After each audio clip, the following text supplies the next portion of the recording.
Kung totoong ikaw ay nakababad sa mga tao, sa mga panahong walang eleksyon, kahit walang kampanya, nandun kang kasama nila. Amen?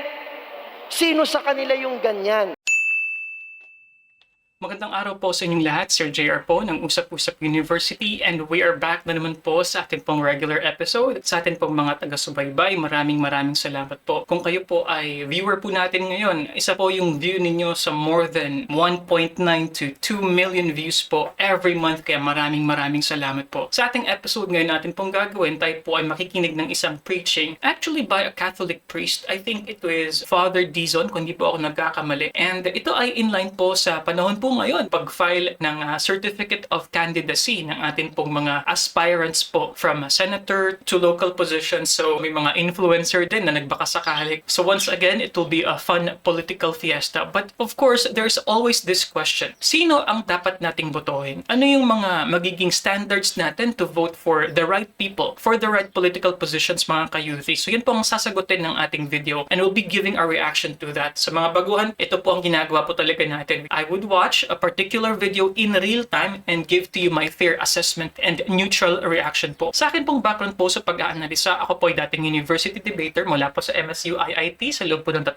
taon. Ako rin po ay nagdebate sa ABS-CBN News Channel at ako ay member ng isang international public speaking organization, ang Toastmasters International. But before that, kaunting paalala, ako po ay reactor lamang, hindi po ako mangangaral, hindi din po ako nag-i-endorso ng mga relihiyon na dapat nyong kaaniban o dapat nyong huwag kaaniban. Ako lamang po ay nagbibigay ng ating real-time and genuine and fair reactions po, mga ka-youthie. Please take that with a grain of salt. Lalo tigit, hindi po ako member ng Roman Catholic Church. So, kung lahat yan ay klaro na, let us watch this video together. Sabayin niyo po ako. Let's go! Sabi po nila, sa Pilipinas daw, hindi kagaya sa ibang bansa, sa atin daw ay mayroon lang 2 season. Dry season at wet season. Hindi kagaya sa ibang bansa na 4 season. Pero, palagay ko, sa Pilipinas, 4 din talaga ang season. Tanong nyo sa akin, bakit? Hindi lang dry season at wet season. Ngayong malapit na ang December, excited tayo sa Christmas season. Pero meron daw mas masaya sa Christmas season, yung pang-4 na season, at ito ay election. tinatawag na election season. Okay. Yung iba, mas marami pang pera sa election season kaysa sa Christmas season. Pero meron pang 5th. Meron pa daw pang 5 season. Tanong nyo sa akin, ano? Si Marcos season. Singer naman yun, ha? Biro lang po. Subalit, totoo na bago pa man magpasko, mas lumulutang sa kamalayan natin ngayon at mas na-excite pa ang karamihan sa election season kaysa sa Christmas season. Tama o mali? Oo, kasi nga yung mga kamag-anak ninyo, magkakagalit na kayo ngayon, di ba? Meron kayong mga in-unfriend na sa Facebook, meron kayong mga kinaiinisan na, at talaga namang mainit na ang mga diskusyon sa ating hapag. Kung dati ang pinagtatalunan lang natin, ang pinag-uusapan lang natin ay ang mga napanood nating series, ngayon, ang Squid Game ay napilitan na ng election game. At ang pinag-uusapan na natin palagi ay ang halalan. At palagay ko, gustong sumama ng Diyos sa ating diskurso. Gustong mangusap ni Jesus sa ating panahon, lalo na sa ating mga Pilipino na naghahanda sa panahon ng eleksyon. Kaya ang narinig natin sa Ebanghelyo ngayon ay mga mahalagang katangian ng isang pinuno na dapat ay isaalang-alang natin kapag tayo ay boboto na. At ngayong nag-iisip pa lang tayo, ay matuto na tayong manimbang. Huwag lang natin pakinggan ang sinasabi ng mga influencer sa internet. Huwag lang natin basta paniwalaan ang mga nababasa sa internet. Huwag lang natin basta pahalagahan yung personal nating opinyon o yung manok na inaalagaan natin para sa darating na eleksyon. Gustong makisali ngayon ang Panginoon sa diskusyon. Pakinggan natin kung ano ang sinasabi ng mga pagbasa. Handa na ba kayo? Handa na ba kayong makinig?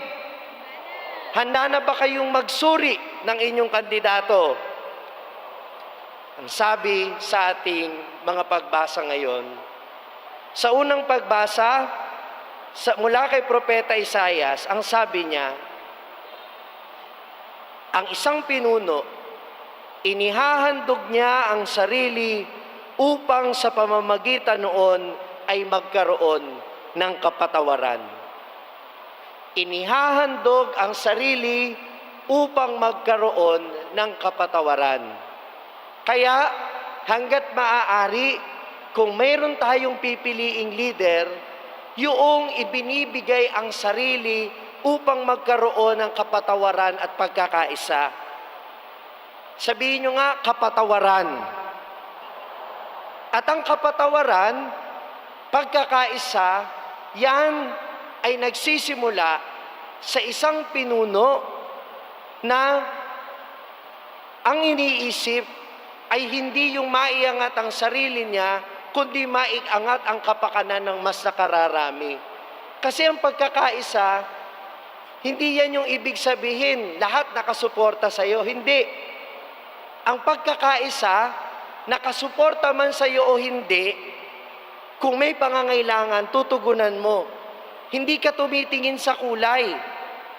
Kaya, yung mga kandidatong ngayon pa lang ay naninira na ng kapwa kandidato, kung nagiging sanhi ka na ng kawalang pagkakaisa ngayon, paano natin aasahan na siya'y magiging sanhi ng pagkakaisa kapag nanalo siya sa eleksyon? That's a good point mentioned here by Father Joseph Franz Dizon. Ayan, nandito po sa lower at yung kanyang name pala, Father Dizon. In as much as, yes, he cited Isaiah, mas gusto ko po sanang marinig pa ma-mention or mag-flash sa screen yung actual po na text and what version of the Bible he is using. Like kung sabi niya kasi according kay Isaiah, so anong chapter, anong book, anong verse exactly, mas maganda po na ganun para masundan po natin. And according to him, according to Father Dizon, dapat daw ang isang leader, in first qualification at least on what we understand, should give himself. Ihahandog ang sarili upang magkaroon ng forgiveness and unity, pagkakaisa at kapatawaran. Because this homily was given in 2021. Alam po natin na isa sa mga main po na kumbaga battle cry ng candidacy dati na magkaibigan pa si BBM at si Sara Duterte ay unity. So I'm expecting Father Dizon to not give or not endorse openly a particular candidate. Siguro in a way papyaw at guidance nga po sino ang dapat nating botohin. So na-mention niya rin number 2 po kanina, sabi niya yung mga naninira, X na daw po yun. Sa paninira kasi parang nagdi-discourage ka na ng pagkakaisa. Kasi ngayon pa lang, hindi ka pa nga naging politiko. E naninira ka na, you are encouraging disunity already or discord mga ka-youth. Tama o mali?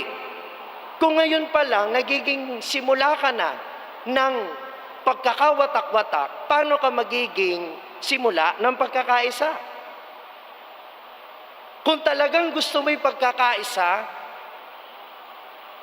kung talagang ang gusto mo ay magkaroon ng pagkakaisa ang mga Pilipino, hindi mo papatulan lahat ng isyu tungkol sa iyo. At hindi mo iaangat ang sarili mo sa pamamagitan ng pagbabagsak ng ibang tao. Anong sabi sa unang pagbasa?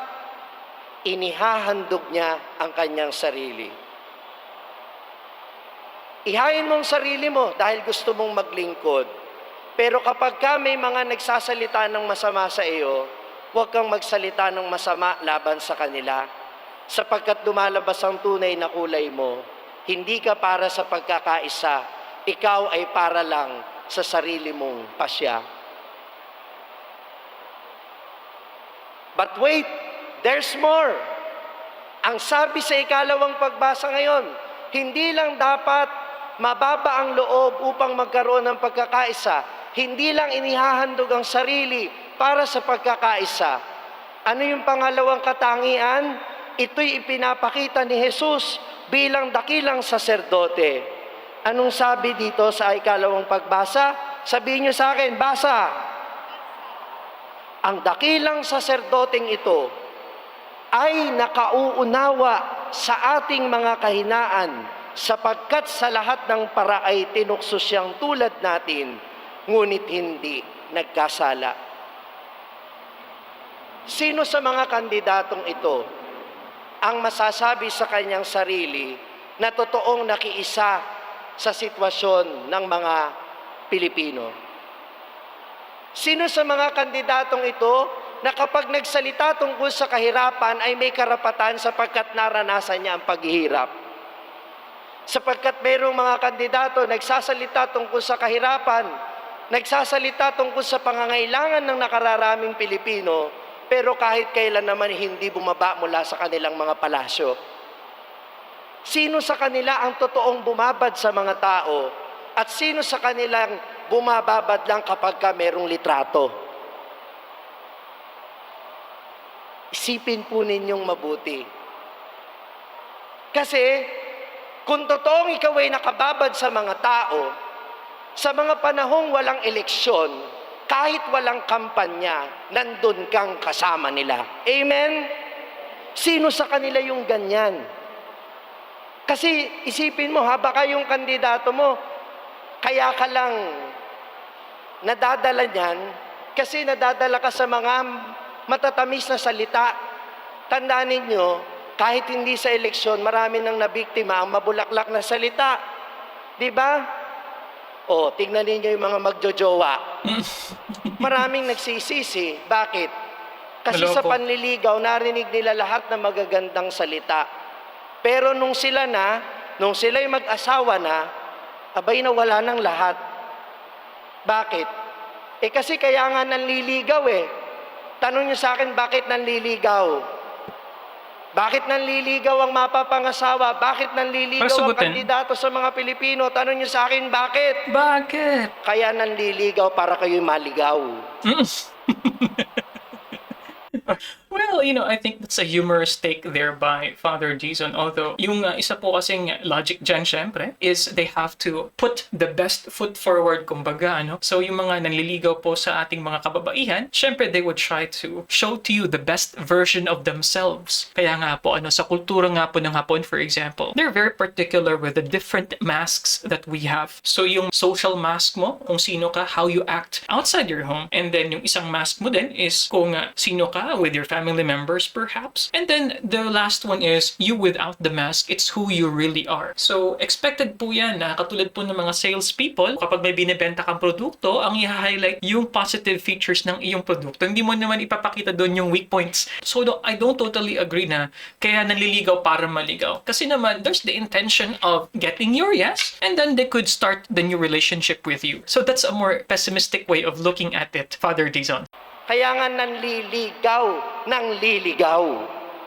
Kaya, tingnan natin yung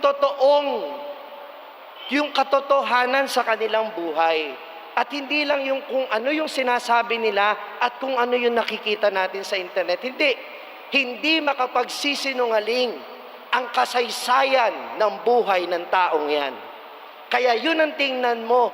Wag lang yung ambisyon mo at pangarap mo para sa taong ito. Because at the end of the day, if you want to be a leader, you are not concerned about position, but proper disposition. Ang pagiging tunay na pinuno ay hindi tungkol sa posisyon, kundi sa tamang disposisyon. At ang disposisyon ng isang pinuno, kahit wala kang posisyon, ginagawa mo kung ano yung tama. Ginagawa mo kung ano yung dapat ginagawa ng isang pinuno, wala ka mang sa posisyon. Sino sa mga kandidatong ito na kahit hindi pa binibigyan ng posisyon na gusto nila, ay kumikilos na para sa taong bayan na paglilingkuran nila? Yan ang totoong leader. Amen? Kaya, huwag niyo sasabihin na, Father, yan ang gusto ko iboto, huwag mo na akong tanungin kung bakit. Ba't ka bumoboto tas hindi mo alam kung bakit? Paano ka, naligaw ka rin? Hindi po pwedeng walang dahilan. Sapagkat si Jesus nagbibigay sa atin ng pamantayan na dapat nating sundan. Sino sa kanila ang kagaya ni Jesus na sa mga panahon ng pangangailangan ay tunay nakakaunawa sapagkat nakababad doon sa kahirapan. At panghuli, tandaan natin, ang sinabi sa atin ng Panginoon sa mabuting balita natin ngayon. Yung mga alagad, nagtatalo-talo, huwag niyong isipin na yung dalawang alagad na nagsasabing, gusto po naming maupo sa inyo sa kanan at kaliwa, sila lang yung ambisyoso. Kasi parang ang sama-sama ng dalawa, mga ambisyoso, gustong maupo sa kanan at kaliwa ng Panginoong Jesus. Hindi lang yung dalawa, nagalit yung 10 Bakit nagalit? Tanong niyo sa akin, bakit? Gusto nila, sila rin. Di ba? Yan ang attitude na nagpe-prevail ngayon. Na kundi ako, siya. Kundi siya, ako. That is partisan politics. Na para bang ang lahat ay nakadepende sa kung sinong mananalo at dapat tanggalin natin sa isip natin yan. Oo, meron kang iboboto, pero tandaan mo, ang kinabukasan ng bayan ay hindi lang nakasalalay sa kung sino ang mananalo, kundi kung paano tayo magtutulungan bilang mga Pilipino. Amen? Kasi pagkatapos ng eleksyon, hindi po pwedeng watak-watak pa rin tayo. Pagkatapos ng eleksyon, kahit hindi ka nanalo, dapat ay magkaroon tayo ng pagtutulungan bilang mga Pilipino. Kaya ngayon pa lang, simulan na natin yan. Huwag na tayong sumunod sa pagkakawatak-watak nila. Kayong magkakapamilya, manatili kayong nagkakabuklod kahit magkakaiba kayo ng mga politikong opinyong pampolitika. Huwag kayong mag-unfriend ng mga kaibigan ninyo dahil sa politika. The more that you should befriend them if you want to educate them.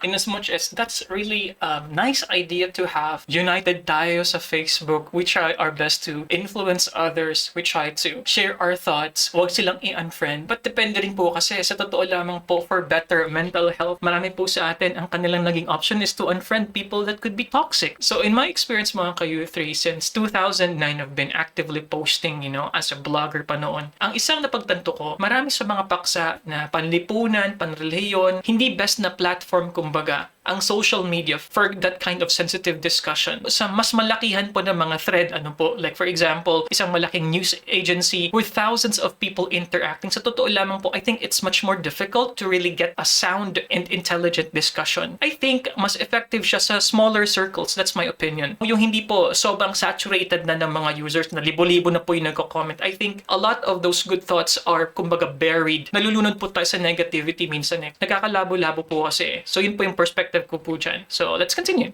Nakalulungkot yun na dahil sa eleksyon, nawawalan tayo ng amor sa isa't isa. Mali. Good word. Huwag na nating sundan yung mga alagad na nagagalit sa bawat isa sapagkat bawat isa sa kanila ay gusto ng posisyon. Bawat isa sa kanila ay gustong manalo. Kapag ganyan ang umiral sa ating isip na ako ang dapat manalo at ikaw talo, ako ang talo, ikaw ang panalo, wala tayong kahahantungan bilang bansang Pilipino. Kaya sana patuloy tayong manalangin. Magkaisa tayo at patuloy na magnilay. Tingnan ang mga ibinibigay na pamantayan ng Ebanghelyo at wag lamang sa sinasabi ng ating mga sarili. Huwag tayong makontento sa kung ano lang yung napapanood natin o nakikita natin. Magsaliksik, magnilay, manalangin at pakinggan. Hindi lang ang sinasabi ng maraming tao, kundi kung ano ang sinabi sa atin ngayon ni Kristo. Amen. Okay, that was a short one mga ka-U3. So ito po ay parte. Actually, ang naka-label nga doon kanina, sa madaling sabi, ito po ay parang siguro cut na po from an original homily, I'm guessing, ni Joseph Franz Dixon, isa pong paring Katoliko. And I have to say, I appreciate na it's very concise. Lahat po ng, kumbaga, main points ay nasabi niya, diretsyahan, may counting further explanation, although medyo bitin sa totoo lamang po, especially po nung na-mention niya in his point number 4, yung patungkol sa Christ-likeness ng mga politiko, kinakailangan natin makitaan ng magagandang qualities as shown by Jesus Christ. Counting recap, So number one, according sa kanya, kay Father Dizon, we have to consider yung isang politiko or kandidato na kayang magbigay o maghandog ng kanyang sarili para sa kapatawaran at pagkakaisa. And number two, yung hindi daw naninira. Dahil nga po, prior to him or her getting the position, naninira na siya, he is encouraging already disunity. Ano po? So number three is dapat totoo. Kahit na bago pa siya naging politiko, dapat daw hindi tayo ma-attract sa flowery language, sa kanilang mabulaklak na mga salita. Ano po? Kinakailangan babad na even before looking for that position, talagang tumutulong na at hindi fake, ano po, tunay. And number four, of course, as mentioned, yung Jesus Christ likeness, kinakailangan natin makita yung positive characteristics ng isang kandidato as shown with Jesus as our model, kumbaga. And I believe the last point here is yung kaya tayong tulungan, yung tumutulong, may heart talaga na tumulong sa ating mga kababayan, ano po. So ano po masasabi niyo dyan mga ka-youth? Indeed, it was a very short homily by Father Dizon, but I appreciate ko po yun. The way it is structured, I think it's very easy to understand, very simple. Although, sa totoo lang medyo bitin, but I appreciate his style, his clarity, madali pong sundan, and I could feel a lot of youthful na energy coming from Father Dizon. So mga ka-youth, what can you say about this? Ito po ay parte po ng video request niyo po sa atin pong Facebook page, kaya na-appreciate ko po yung atin pong mga youth community din na nagre-request ng iba't ibang mga videos, from INC videos to MCGI videos of course, and Catholic videos and SDA videos din po. So sa mga nagsasend po, konting pasensya lang po at konting time pa dahil mahaba-haba din po yung atin pong waitlist. But anyway mga ka-youth, if you like these kinds of contents, you already know what to do. So subscribe po kayo kung kayo po ay baguhan. You can also watch this video here or you can also watch this playlist here. And I'll see you guys next time. Maraming salamat po. Peace. Bye-bye.